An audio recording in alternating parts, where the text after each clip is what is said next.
우리가 살펴보고 있는 요한복음 17장은 예수님의 대제사장적 기도로 알려져 있습니다. 예수님께서 이제 세상에 남겨질 제자들을 위해 기도하실 때에 제자들만을 위해 기도하시는 것이 아니라 제자들을 통해 예수님을 믿게 될 우리 같은 사람들까지도 염두에 두시고 중재자로서 아버지 하나님께 간구하고 있는 내용입니다. 이 기도 속에서 우리는 주님의 독특한 표현 하나를 주목해 보고자 합니다. 15절 말씀입니다. 내가 비옵는 것은 그들을 세상에서 데려가시기를 위함이 아니요 다만 악에 빠지지 않게 보존하시기를 위함이니이다. 아멘. 주님은 제자들에게 누차 말씀하신 것이 있었습니다. 세상이 주님을 미워했듯이 제자들을 미워할 것이라는 이야기였습니다. 제자들을 비롯한 주님을 믿는 우리 모두는 주님으로 인해 환난이나 어려움을 당하게 될 것입니다. 그렇게 주님을 믿는 자들을 위해 기도하시는 주님은 우리 믿는 자들이 세상에서 이제는 데려가기를 간구하는 것이 아니라 세상에 여전히 있을 것이나 다만 악에서만큼은 보존해 주시기를 요청하고 계십니다. 많은 이들이 여전히 자신이 살아있음에 대해서 의아함을 느낍니다. 특히 나이가 들수록 이런 의문은 더욱더 짙어집니다. 기력이 예전 같지 않고 건강도 잃어가고 있는데 주님이 여전히 나를 세상에 두시는 이유에 대해서 우리는 궁금해합니다. 주님이 우리를 여전히 세상에 두시는 이유가 있습니다. 그 이유와 목적에 대해서 우리는 아주 구체적으로 자세히 알 수는 없지만 내가 숨이 붙어있는 한 여전히 나에게 또 하루가 주어지는 한 주님이 나에게 원하시는 것이 있다는 사실을 분명히 기억해야 합니다. 저희 장모님이 엊그제 요양원으로 옮겨가셨습니다. 말도 못하십니다. 스스로 먹지도 못하십니다.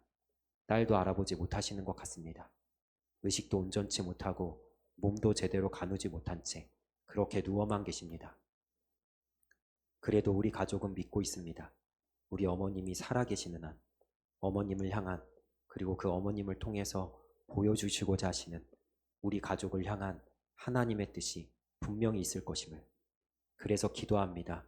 주님만 바라봅니다. 이 시간을 견디어냅니다. 장모님이 쓰러지시고 나서 지난 반년 넘게 우리 가족은 결코 쉽지 않은 시간을 지나왔습니다. 그리고 아직 현재 진행 중입니다. 우리 장모님을 살려두시는 이유에 대해서 우리 모두 다 이해하지 못하지만 우리는 하나님께서 허락하신 이 과정을 묵묵히 받아들이고 꿋꿋이 잘 감당하겠다는 다짐을 하면서 믿음으로 이 시간을 걸어가고 있습니다. 우리 모두에게도 마찬가지입니다. 주님이 우리를 세상에 두신 이유가 있습니다. 비록 우리가 세상에서 결코 만만치 않은 믿음의 삶을 살아내야 하지만 주님은 우리를 아직 데려가시기를 원하시지 않으십니다. 우리가 세상에서 여전히 할 일이 있기 때문입니다. 그것을 믿으십시오. 세상에서 때로는 힘들어할 우리를 위해 주님이 친히 간구하고 계십니다. 다만 악에 빠지지 않게 하소서. 그리고 이 기도는 우리를 위해 주님만 하는 것이 아니라 우리 스스로도 날마다 고백하며 아뢰어야 할 기도의 제목이기도 합니다. 주님이 가르쳐 주신 주기도문에 이 기도를 하라고 말씀하시지 않았습니까? 우리를 시험에 빠지지 않게 하시고 다만 악에서 구하소서. 아멘. 왜 세상에서 믿음으로 살아가는 것이 쉽지 않습니까? 이 세상에 악이 있기 때문입니다. 우리는 세상의 그 악함을 따라가는 자가 아니라 주님의 선하심을 닮아가는 자들이기에 세상으로부터 미움을 받을 수 있고 곤란함을 겪을 수 있습니다. 그때 우리를 위해 간구하시는 주님을 붙드십시오. 그리고 우리 스스로도 기도함으로 이 모든 믿음의 걸음을 당당하게 걸어나가시기를 축복합니다. 우리가 여전히 살아가는 분명한 이유와 목적이 있습니다.